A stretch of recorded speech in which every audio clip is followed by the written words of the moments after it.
मंच पर विराजमान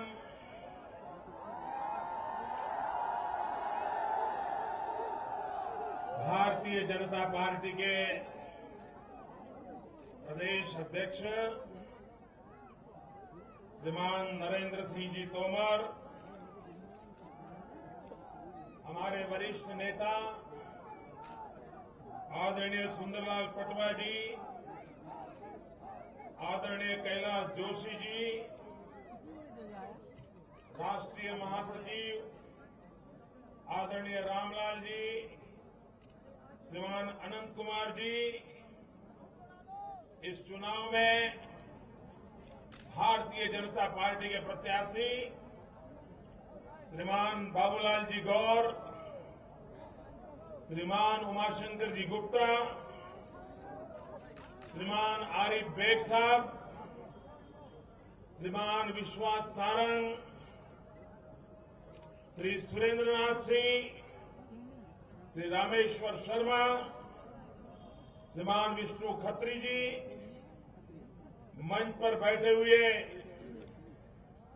सभी वरिष्ठ नेतागण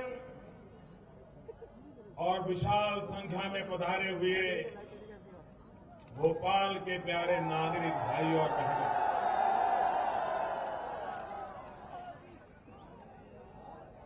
भाइयों बहनों, आपके मन में सवाल उठता होगा, कुछ लोग ये भी कहते होंगे कि मोदी यहां शिवराज जी की सरकार बनाने आए हैं। कुछ लोग कहते होंगे मोदी जी भाजपा को जिताने के लिए आए हैं। भाइयों बहनों, ये सच्चाई नहीं है। सच्चाई तो ये है कि जब से भारतीय जनता पार्टी को मध्य प्रदेश की सेवा करने का अवसर मिला है, मेरे मित्र श्रीमान शिवराज जी ने जी जान से मध्य प्रदेश के विकास के लिए एक तपस्या की है, पुरुषार्थ किया है। भाजपा के लाखों कार्यकर्ताओं ने जनता का विश्वास जीता है, जनता के दिलों में जगह बनाई है और इसके कारण भाजपा का विजय तो निश्चित है। मैं तो यहां इसलिए आया हूं, पुण्य कमाने आया हूं, पुण्य कमाने। गंगा बहती हो, जब मध्य प्रदेश में विजय की गंगा बह रही है, लाखों कार्यकर्ताओं के पुरुषार्थ से बह रही हो, शिवराज जी के नेतृत्व के कारण बह रही हो, तो नरेंद्र मोदी गुजरात से उस पुण्य के अंदर अपना भी भाग्य आजमाने के लिए आया है। इसलिए विजय शिवराज जी के पुरुषार्थ का है, विजय भाजपा के कार्यकर्ताओं के परिश्रम का है, विजय विकास की राजनीति का है। और इसलिए भाइयों बहनों, हम उस दिशा में आगे बढ़ने के लिए सब मिलकर के प्रयास कर रहे हैं। भाइयों बहनों,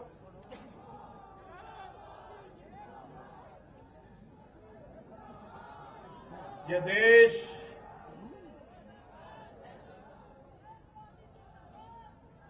किस हालत में पहुंच गया, आप मुझे बताइए। ये मध्य प्रदेश में जिन्होंने पहले सरकारें चलाई थी, कोई अच्छा काम किया हो, आपको याद आता है भाई? घंटाधार हो गया ना, बेड़ा गर्क हो गया ना, सब तबाह कर दिया था, क्योंकि कांग्रेस की मानसिकता ये सबसे बड़ा कारण है। हमारे सारे देश में कांग्रेस का अहंकार 7वें आसमान पर पहुंचा हुआ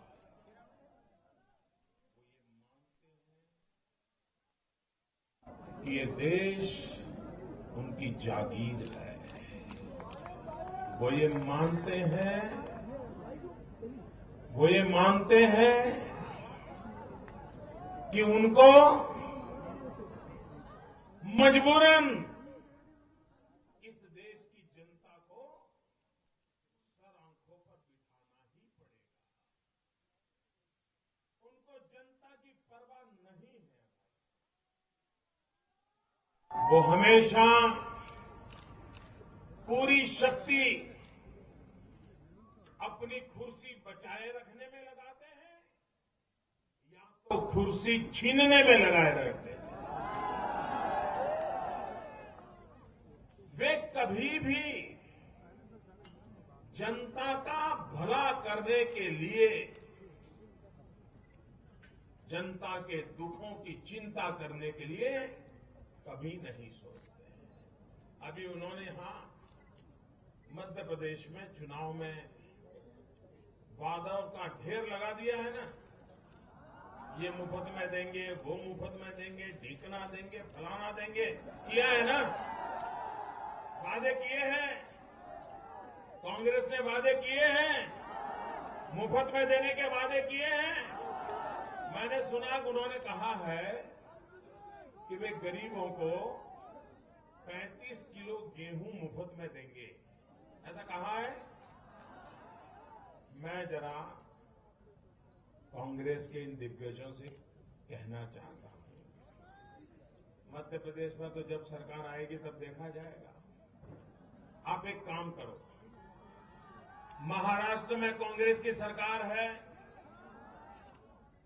कर्नाटक में कांग्रेस की सरकार है, आंध्र में कांग्रेस की सरकार है, वहां कोई आचार संहिता नहीं है, तो कम से कम आप वहां पर तो 35 रुपये किलो गेहूं देने का निर्णय कर दो।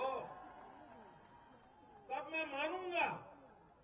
मैं मानूंगा कि आप ईमानदारी से लोगों की कुछ सेवा करना चाहते हो। वहां कुछ नहीं करेंगे, वहां की जनता ने उनको शासन पे बिठाया है, लेकिन वो उनका नहीं करेंगे। यहां पर आपकी आंख में धूल झोंकने का काम करेंगे, झूठे वादे करेंगे, आपको गुमराह करने की कोशिश करेंगे। भाइयों बहनों, ये कांग्रेस पार्टी जब वादे करती है, उनको कोई परवाह नहीं होती है क्या होगा। उन्होंने वादा किया था लोकसभा के चुनाव के समय, उन्होंने कहा था कि दिल्ली में अगर हमारी सरकार बनेगी तो हम 100 दिन में महंगाई दूर करेंगे, ऐसा वादा किया था। ऐसा जवाब नहीं चाहिए, कुछ दम दिखाओ। अभी तो ठंड की शुरुआत है भैया। वादा किया था,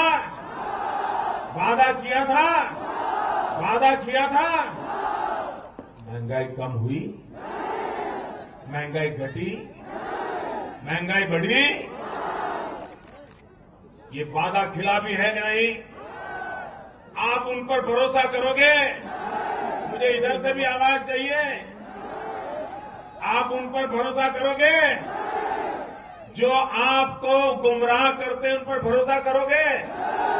जो वादा खिलाफी करते हैं उन पर भरोसा करोगे? जो आपको झूठे वादे करते हैं उन पर विश्वास करोगे? भाइयों बहनों, बार बार एक मिनट लोकतंत्र में एक मिनट भाई, मतदाताओं का मजाक क्यों उड़ाया जाता है? चले हाँ? अगर नहीं कर सकते हो हाँ, तो वोट पाने के लिए फोटो खींच लो बस। ये झूठ चलाने की क्या जरूरत है?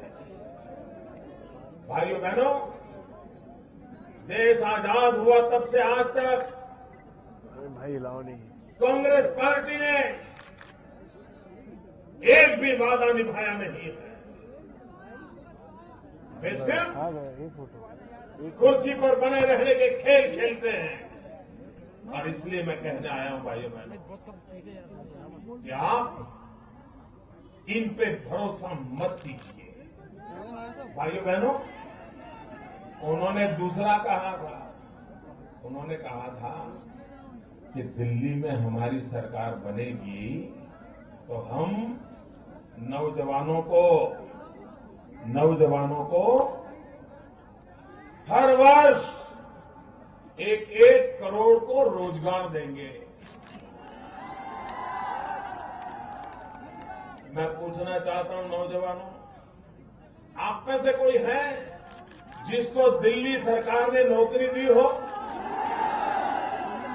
आप में से कोई है जिसको दिल्ली सरकार ने रोजगार दिया हो? आप किसी को जानते हो जिसको दिल्ली सरकार ने रोजगार दिया हो? क्या हिंदुस्तान के नौजवानों के साथ ये खेल खेलोगे? ये देश जिसके 65% जनसंख्या 35 से कम आयु की है, ये नौजवानों का देश है। ये दुनिया का सबसे युवा देश है। यहां का युवा अपनी भुजाओं की ताकत से, अपने दिल दिमाग से, अपने सपने और संकल्प से भारत के भाग्य का निर्माता बन सकता है। लेकिन आपने उसे बेरोजगारी की खप्पर में डाल के रखा हुआ है। और इसलिए भाइयों बहनों, और कांग्रेस के लिए यूथ ये सिर्फ वोटर है, हमारे लिए यूथ ए पावर है। ये राष्ट्र की शक्ति है। और इसलिए सरकार ऐसी चाहिए जो नौजवान को एम्पावर करे, उसका सशक्तिकरण करे, उसके भुजाओं में बल दे, हाथ में हुनर दे, काम का अवसर दे। वो मेहनत करके पेट भरने के लिए तैयार है, वो मेहनत करके अपने मां बाप का भी पेट भरने के लिए तैयार है, उसको अवसर चाहिए। लेकिन दिल्ली की सरकार अवसर नहीं दे सकती। उद्योग बंद पड़े हैं, बिजली के कारखाने बंद पड़े हैं। दोस्तों, आप हैरान होंगे, हिंदुस्तान में एक तरफ अंधेरा है, दूसरी तरफ 20,000 मेगावाट बिजली पैदा करने वाले कारखाने बंद पड़े। ऐसा देश कभी नहीं हो सकता है कि एक तरफ बिजली के कारखाने बंद हो, बिजली उपलब्ध न हो, उद्योग घराने बंद पड़े हो, देश में अंधेरा हो। और कारण क्या? कारण एक, दिल्ली की सरकार को लकवा मार गया है। पॉलिसी पैरालिसिस है, कोई निर्णय नहीं करते। भाइयों बहनों, 20,000 मेगावाट के बिजली के कारखाने इसलिए नहीं चल रहे क्योंकि उनको कोयला नहीं मिल रहा है। ये कोयला कहां गया भाई? ये कोयला कहां गया? ये कोयला कौन खा गया? ये कोयले की फाइलें कौन खा गया? किसने हालत पैदा की? और इसलिए भाइयों बहनों, अगर कारखाने बंद है, मैन्युफैक्चरिंग सेक्टर को गंभीर घात लगा है, तो देश के नौजवान को रोजगार कहां से मिलेगा? वो रोजी रोटी कहां से कमाएगा? भाइयों बहनों, कांग्रेस पार्टी न किसानों का भला कर सकती है। आपको हैरानी होगी, आपके मध्य प्रदेश को मुफ्त में 800 मेगावाट बिजली उपलब्ध हो सकती है, मुफ्त में। लेकिन दिल्ली सरकार दीवार बन के खड़ी है। उनको लगता है अगर मध्य प्रदेश को 800 मेगावाट बिजली मुफ्त में मिल जाएगी तो ये मध्य प्रदेश का तो जय जयकार हो जाएगा, ये भाजपा की वाहवाही हो जाएगी और कांग्रेस की नाक कट जाएगी। इसलिए भाइयों बहनों, नर्मदा नदी पर जो सरदार सरोवर डैम बना है, सारा काम पूरा हो चुका है। मध्य प्रदेश ने पुनर्वसन का सारा काम कर दिया है। अब सिर्फ गेट लगाने बाकी है। गेट अगर एक बार गेट लग जाए तो मध्य प्रदेश को 800 मेगावाट बिजली मुफ्त में मिल सकती है। मध्य प्रदेश का कितना भला हो सकता है, लेकिन नहीं करने देते। 5 साल हो गए, फाइल पे बैठ गए। क्या ऐसा व्यवहार होता है? भाइयों बहनों, ये दिल्ली सरकार आए दिन भाजपा सरकारों को परेशान करने की उसको आदत हो गई।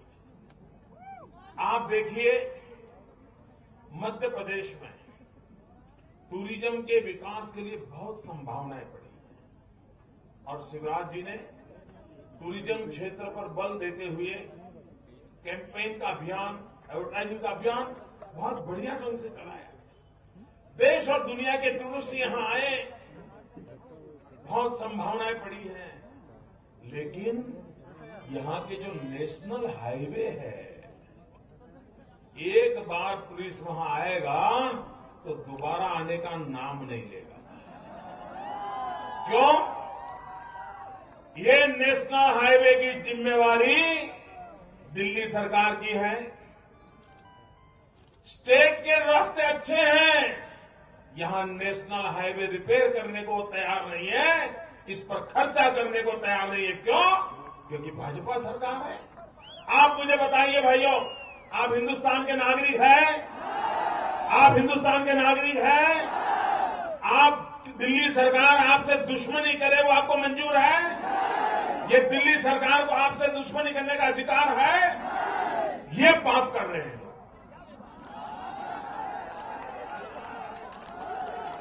भाइयों बहनों में पीड़ा इस बात की हो रही है, इतना बड़ा देश और दिल्ली की सरकार, और मैं तो हैरान हूं मित्रों। इन दिनों मैडम पधारे थे यहां,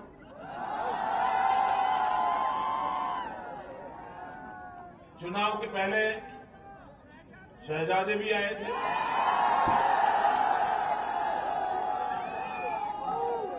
और आकर के क्या बोल के गए? भाइयों बहनों, मैं आपसे पूछना चाहता हूं, ये जो मध्य प्रदेश में काम होता है, गुजरात में जो काम होता है, मान लो हम गुजरात में कोई अस्पताल बनाते हैं, गुजरात के अंदर कोई स्कूल बनाते हैं, गुजरात के अंदर कोई डैम बनाते हैं, गुजरात में कोई रोड बनाते हैं, वो पैसे नरेंद्र मोदी के हैं क्या? जरा जोर से बोलो, नरेंद्र मोदी के हैं क्या? क्या मोदी अपनी जेब से पैसा लाया है क्या? शिवराज जी यहां मध्य प्रदेश में काम कर रहे हैं, रास्ता बनाए, अस्पताल बनाए, स्कूल बनाए, कॉलेज बनाए, ये शिवराज जी की जेब से पैसे आए हैं क्या? नहीं आए ना? तो दिल्ली सरकार पैसे देती है, अपने जेब से देती है क्या? ये क्या सुनाते रहते हो? भाइयों बहनों, ये पैसे न मोदी की जेब से आते हैं, न पैसे शिवराज जी के जेब से आते हैं, न ही दिल्ली के खैर खाओं के जेब से आते हैं। ये पैसे जनता जनार्दन के हैं, ये पैसे आपके हैं और आपके पैसे आपके लिए खर्च करने होते हैं। आए दिन हमने दिया, हमने दिया, हमने दिया। क्या ये मध्य प्रदेश भीख का कटोरा लेके खड़ा है क्या? क्या भैया मध्य प्रदेश भिखारी है क्या? हम भिखारी है क्या? हम दिल्ली के बाद भीख का कटोरा लेके खड़े हैं क्या? ये कौन सी भाषा का प्रयोग किया जा रहा है? दिया दिया दिया दिया, आप यही कर रहे हो? भाइयों बहनों, ये समय की मांग है कि हिंदुस्तान के पॉलिटिकल पंडित, हिंदुस्तान के अर्थशास्त्री, हिंदुस्तान के राज्य व्यवस्थाओं के जानकार, आजादी के 60 साल से ज्यादा समय हो चुका है, अध्ययन किया जा रहा है। इस देश ने कांग्रेस सरकार के मॉडल देखे हैं, भाजपा सरकार के मॉडल देखे हैं, कम्युनिस्ट पार्टी सरकार का मॉडल देखा है, प्रादेशिक पक्षों की सरकारों का मॉडल देखा है, और एक बार लेखा जोखा हो जाए कि किसके समय में सबसे ज्यादा विकास होता है, किसके समय में सबसे ज्यादा जनता की भलाई के काम होते हैं, किसके समय सबसे ज्यादा जनता के सुख दुख की सुनवाई होती है। मित्रों, मैं दावे से कहता हूं, जहां जहां भाजपा को अवसर मिला है वहां विकास का काम होता है, बाकी जगह में नहीं होता। अगर मूल्यांकन किया जाए, भारतीय जनता पार्टी ने अपनी पहचान बनाई है। और एक बात निश्चित है मित्रों, यह देश 21वीं सदी में विश्व का नेतृत्व करें, ये हम सबका सपना है। और जब भाइयों बहनों हम 21वीं सदी में हिंदुस्तान विश्व का नेतृत्व करे कहते हैं, तब भाइयों बहनों हम लोगों का एक ही मंत्र होना चाहिए, विकास। मित्रों, ये वोट बैंक की राजनीति 60 साल तक इस देश को चूर चूर कर दिया है। वोट बैंक की राजनीति ने देश को तबाह कर दिया है, भाई को भाई से लड़ा दिया है, भाई भाई के बीच में दीवार पैदा कर दी है, उत्तर को दक्षिण से लड़ाया, पूर्व को पश्चिम से लड़ाया, इस संप्रदाय को उस संप्रदाय से लड़ाया, इस बिरादरी को उस बिरादरी से लड़ाया। यही पाप किया गया है भाइयों, और इसलिए मैं कहने आया हूं भाइयों, वोट बैंक की राजनीति का वक्त समाप्त हो चुका है। देश को विकास की राजनीति चाहिए, और इसलिए भाइयों बहनों 21वीं सदी में अगर भारत को हमें महान बनाना है तो इस देश को विकास चाहिए, विभाजन नहीं चाहिए। 21वीं सदी में अगर आगे बढ़ना है तो हमारे देश के युवाओं को कौशल्य चाहिए, कौमी वैमनस्य नहीं चाहिए। अगर हमने 21वीं सदी में आगे बढ़ना है तो हमें कौशल्य चाहिए, कौमी वैमनस्य नहीं चाहिए। अगर हमें 21वीं सदी में आगे बढ़ना है तो हमारे युवाओं को रोजगार चाहिए, हमें युवाओं को राजनीति नहीं चाहिए, टुकड़ों में बांटने वाली राजनीति नहीं चाहिए, हमें रोजगार चाहिए। अगर हमें 21वीं सदी में आगे बढ़ना है तो हर हाथ को हुनर चाहिए। इस देश को हथकंडों की जरूरत नहीं है, हुनर की जरूरत है। और इसलिए भाइयों बहनों 21वीं सदी में देश को आगे ले जाना है तो हमें हुनर पे बल देना होगा, हथकंडों को छोड़ना होगा। भाइयों बहनों, इस देश में अगर हमें आगे बढ़ना है तो इस देश को काम करने वाले लोगों को अवसर चाहिए, अवसरवादिता का खेल खत्म होना चाहिए। देश को अवसर चाहिए, अवसरवादिता का खेल नहीं चाहिए।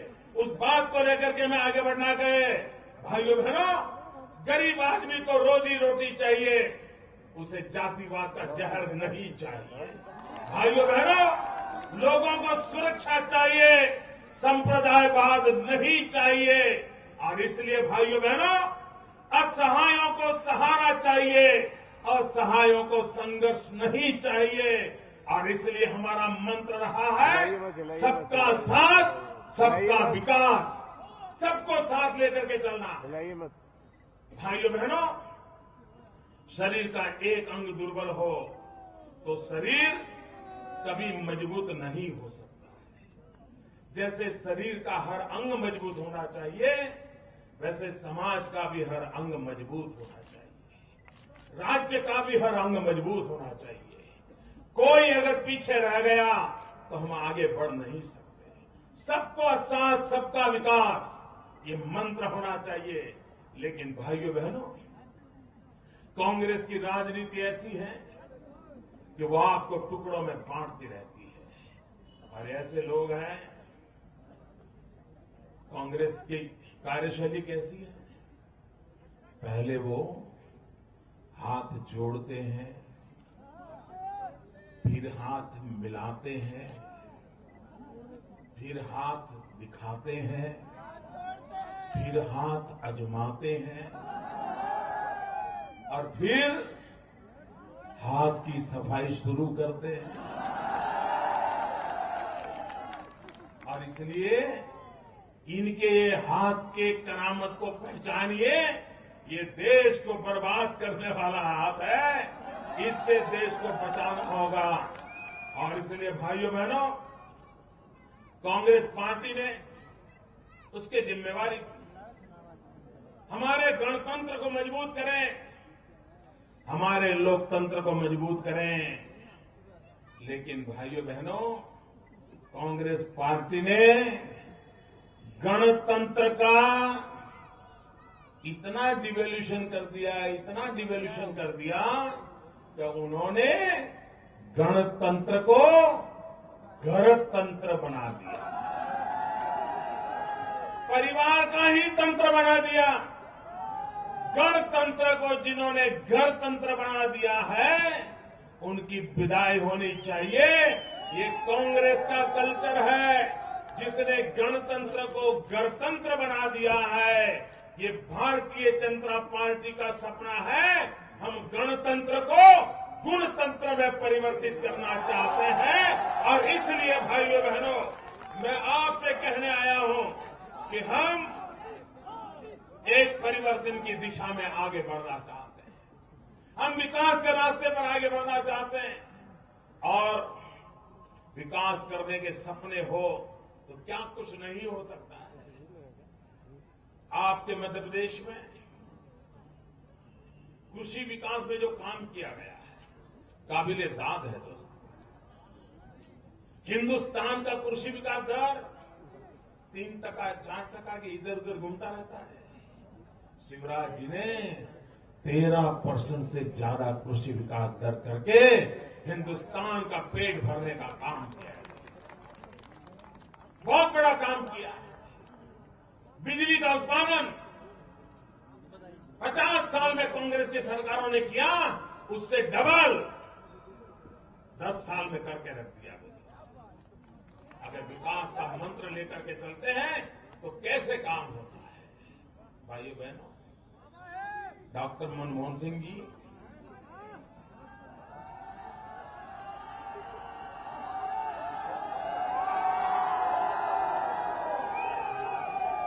उन्होंने कहा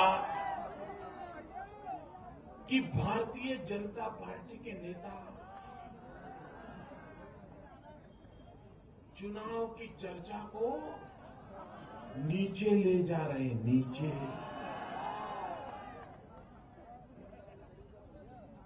प्रधानमंत्री जी, लोकतंत्र की मर्यादाएं,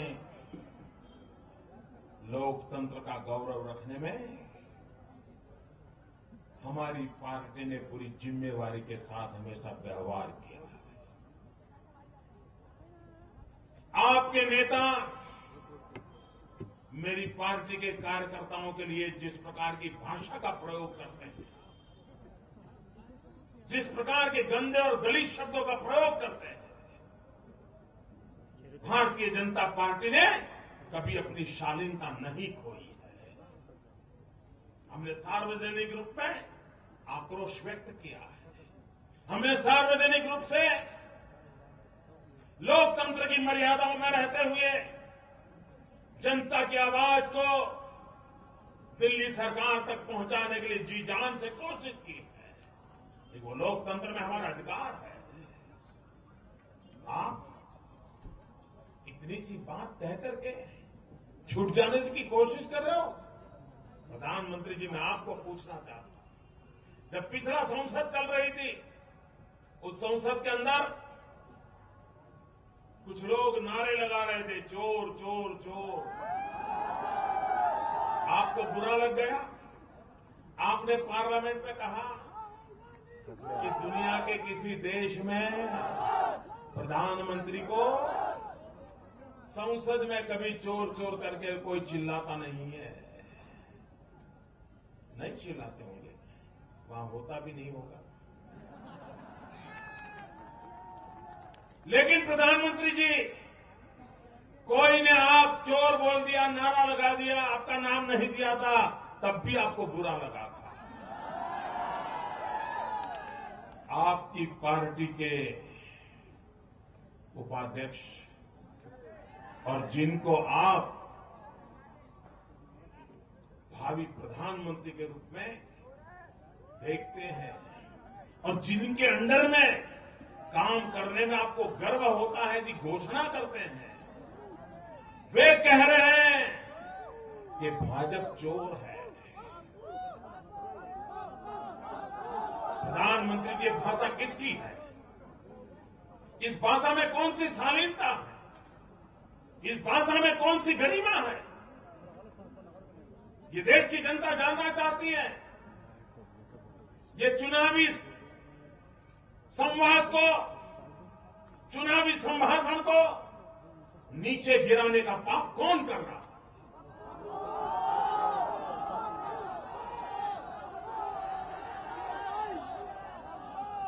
और आप आरोप भारतीय जनता पार्टी के नेताओं पर लगाते हो।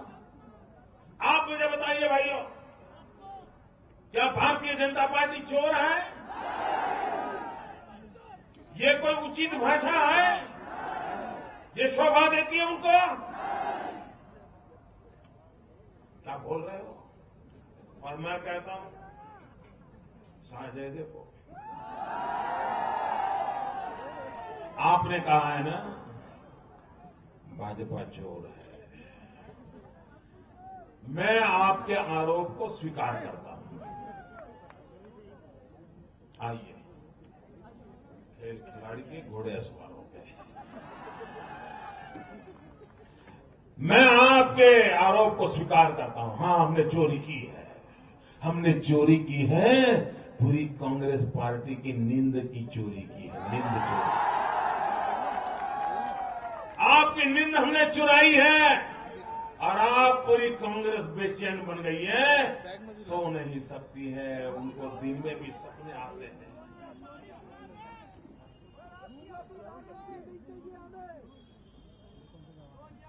दिन में भी उनको याद आती है, उनको याद आती है कि जून महीने के बाद क्या होगा, कहां होंगे, कैसी अवस्था होगी।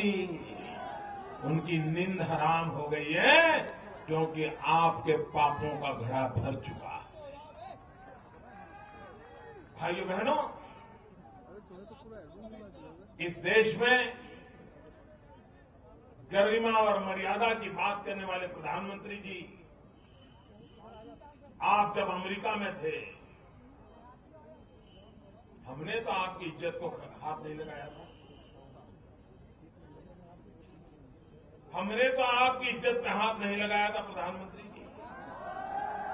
आपको अपमानित करने का काम किसने किया? प्रेस कॉन्फ्रेंस करके टीवी के सामने, देश के करोड़ों देशवासियों के सामने आपको नॉनसेंस किसने कहा था? बार बार नॉनसेंस किसने कहा था?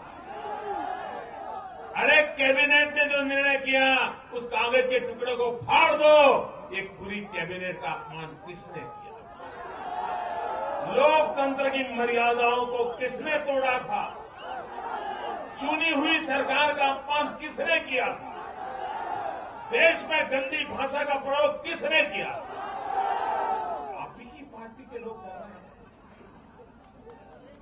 और प्रधानमंत्री जी, आप भारतीय जनता पार्टी के सर पर ठिकरा फोड़ने की कोशिश कर रहे हो।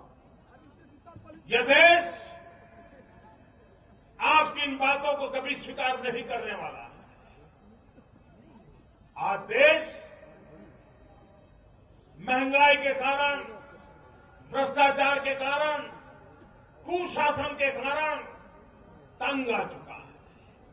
भाइयों बहनों, जिस दिन देश स्वराज्य हुआ और स्वराज्य का आंदोलन समाप्त हुआ, उसी दिन इस देश में सुराज्य का आंदोलन शुरू होने की जरूरत थी। दिल्ली में बैठी हुई सरकार की जिम्मेवारी थी गुड गवर्नेंस की, सुराज्य की। भाइयों बहनों, आज हम जितनी मुसीबतें झेल रहे हैं, उन मुसीबतों के मूल में कुशासन है, बैड गवर्नेंस है। और दिल्ली सरकार को सुशासन की परवाह नहीं है। और भाइयों बहनों, एक बैड गवर्नेंस कैसा होता है? एक आध व्यक्ति कितना ही हेल्दी क्यों न हो, कितना ही तंदुरुस्त क्यों न हो, कितना ही हट्टा कट्टा क्यों न हो, लेकिन एक बार अगर उसको डायबिटीज हो गया तो पता तो चलता नहीं है, शरीर पर कोई इफेक्ट ध्यान में नहीं आता है, लेकिन धीरे धीरे सब बीमारियों का वो घर बन जाता है। वो डायबिटीज ऐसा होता है, हर एक बीमारियों को निमंत्रण देता है। उसी प्रकार से बैड गवर्नेंस ये देश के जीवन में एक डायबिटीज जैसा रोग है, जो शासन में हर प्रकार की बीमारियों को खींच करके लाता है और धीरे धीरे पूरा देश खोखला हो जाता है, पूरा देश तबाह हो जाता है। भाइयों बहनों, इस देश को ये कुशासन की, बैड गवर्नेंस की बीमारी से बाहर निकालना पड़ेगा। देश को आगे बढ़ाना पड़ेगा, सही फैसले करने पड़ेंगे, सीना तान करके जिम्मेवारियां लेनी पड़ेगी। भागने से काम नहीं बनेगा, जिम्मेवारियां उठानी पड़ेगी। देश का भविष्य तय करने के लिए यह आवश्यक होता है। और इसलिए भाइयों बहनों, इस देश को विकास की राह पर ले जाना है तो भी हमें सुशासन को बल देना पड़ेगा, गुड गवर्नेंस को बल देना पड़ेगा। भाइयों बहनों, ये लोग जो करना है वो करते नहीं, नहीं करना वो पहले करते हैं। एक्ट लाते, एक्ट। सचमुच में सरकार आपको बनाई है एक्ट करने के लिए, कुछ करो, करना कुछ नहीं। आपको हमेशा का एक्ट दिखाते हैं, एक्ट। अरे भाई, देश कह रहा है ये भ्रष्टाचार से देश को बचाओ। अभी मैडम छत्तीसगढ़ में आई थी, मैं हैरान था, उस दिन मैं वहीं था। उन्होंने भाषण किया कि नक्सलवाद को बढ़ावा बीजेपी ने दिया है। कमाल है मैडम, आप क्या बोल रही हो? तिरुपति से लेकर के पशुपति तक पूरा देश रेड कॉरिडोर बन गया है। नक्सलवाद, माओवाद हिंदुस्तान के कई जिलों में अपना पगडंडा जमा रहा है। और आपने क्या किया? आतंकवाद के खिलाफ लड़ने के लिए, नक्सलवाद के खिलाफ लड़ने के लिए, उग्रवाद के खिलाफ लड़ने के लिए अटल बिहारी वाजपेयी की सरकार ने पोटा का कानून बनाया था। आपने आते ही उस कानून को खत्म कर दिया और नक्सलवादियों को खुला मैदान दे दिया। और आप हमें कह रही हो, और आपकी सरकार, क्या हाल है उसका? पाकिस्तान हमारे नौजवानों के सर काट के ले जाए, देश के सिपाही के सर काट लिए जाए, और आप पाकिस्तान के प्रधानमंत्री को जयपुर में चिकन बिरयानी का भोजन कराए। और लोगों ने पूछा तो कहते प्रोटोकॉल है, प्रोटोकॉल। तो क्या पाकिस्तान का प्रोटोकॉल सर काटने का है क्या? और आपका प्रोटोकॉल चिकन बिरयानी परोसने का है क्या? भाइयों बहनों, देश ऐसे नहीं चलते। अगर आपके अंदर सामर्थ्य नहीं है तो दुनिया आपको नोच लेगी, लेकिन हिंदुस्तान में अगर ताकत होगी तो दुनिया दोस्ती के लिए आगे बढ़ेगी। लेकिन उनको यही करने में बड़ा शौक है। भाइयों बहनों, मैंने प्रारंभ में कहा 25 तारीख को आपको विधायक नहीं चुनना है। 25 तारीख को आपको सरकार नहीं चुननी है। 25 तारीख को आपने अपना भाग्य तय करना है। आपको मध्य प्रदेश को कहां ले जाना है, वो निर्णय करना है। क्या फिर से एक बार ये मध्य प्रदेश बेड़ा गर्क करने वालों के हाथों में देना है, घंटाधार को देना है, किसी भी हालत में मध्य प्रदेश को बर्बाद होने देना है?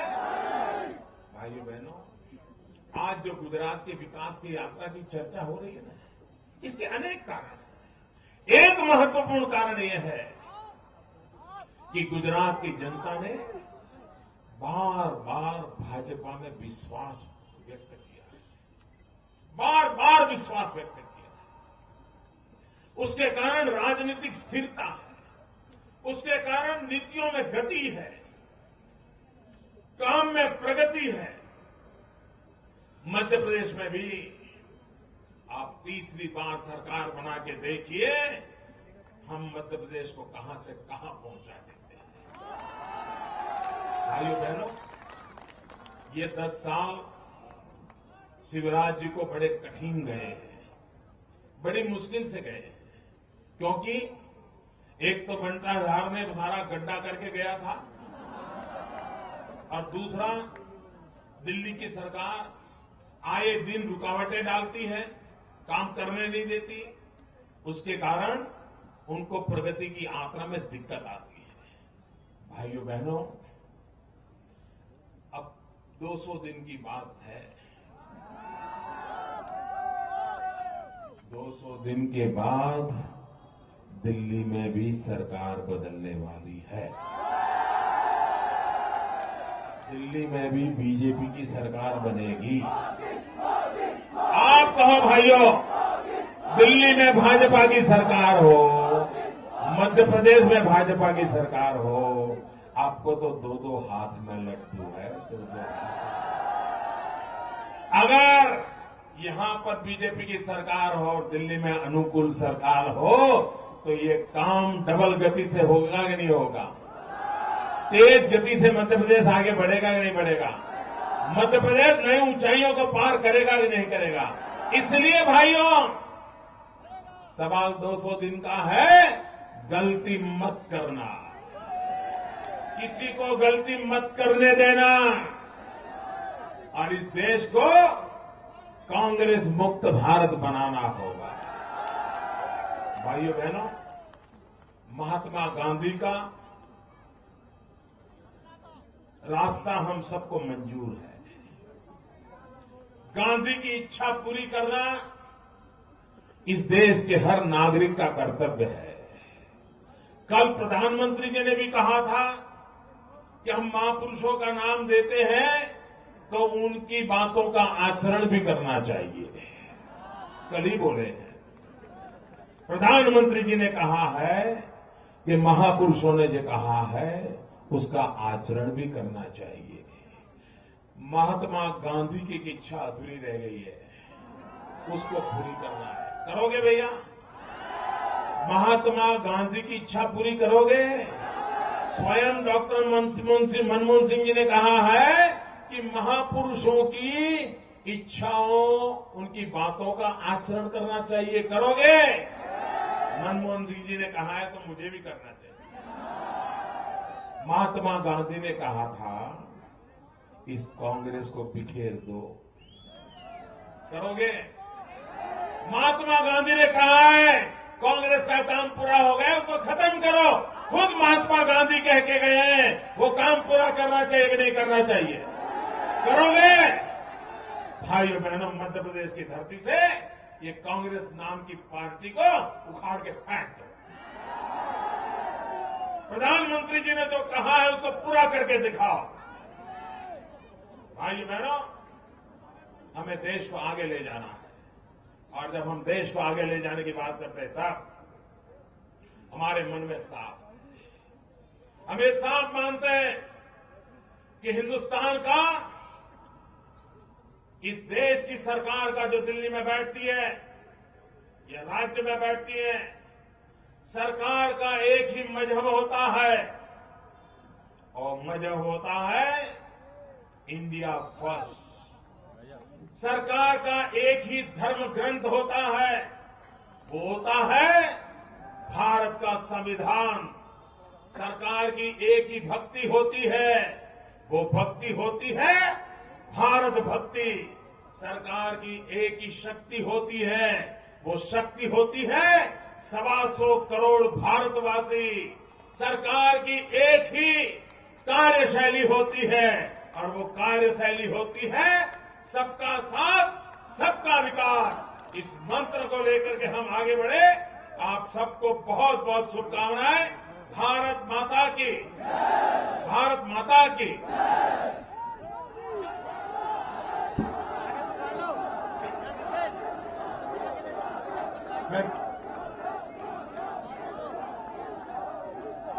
मैं प्रणाम करता हूं उस पावन पवित्र गुजरात की माटी को जिसने देश की एकता अखंडता बनाए रखने के लिए राष्ट्रभक्त नरेंद्र मोदी को जन्म दिया।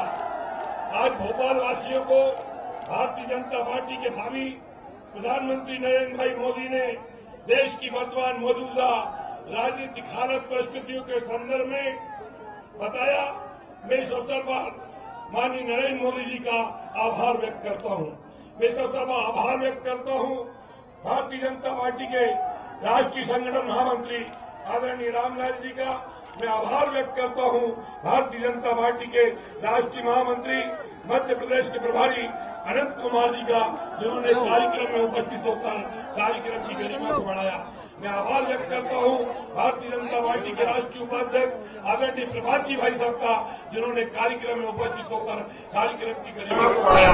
मैं आभार व्यक्त करता हूं हम सबके आदरणीय मध्य प्रदेश के पूर्व मुख्यमंत्री माननीय सुंदरलाल जी पटवा का, जिन्होंने पूरे समय कार्यक्रम में उपस्थित होकर कार्यक्रम की गरिमा को बढ़ाया। मैं आभार व्यक्त करता हूं हम सबके मार्गदर्शक प्रदेश के पूर्व मुख्यमंत्री भोपाल के लोकप्रिय सांसद कैलाश जोशी जी का, जिन्होंने पूरे समय कार्यक्रम में उपस्थित होकर कार्यक्रम की गरिमा को बढ़ाया। मैं इस अवसर पर आभार व्यक्त करना चाहता हूं मध्य प्रदेश भारतीय जनता पार्टी के 37 प्रदेश अध्यक्ष, जिन्होंने भोपाल में नरेंद्र भाई मोदी जी की सभा की अनुमति देकर भोपाल भारतीय जनता पार्टी के कार्यकर्ताओं की गरिमा को बढ़ाया। इस अवसर पर आभार व्यक्त करना चाहता हूं माननीय बाबूलाल गौर जी का।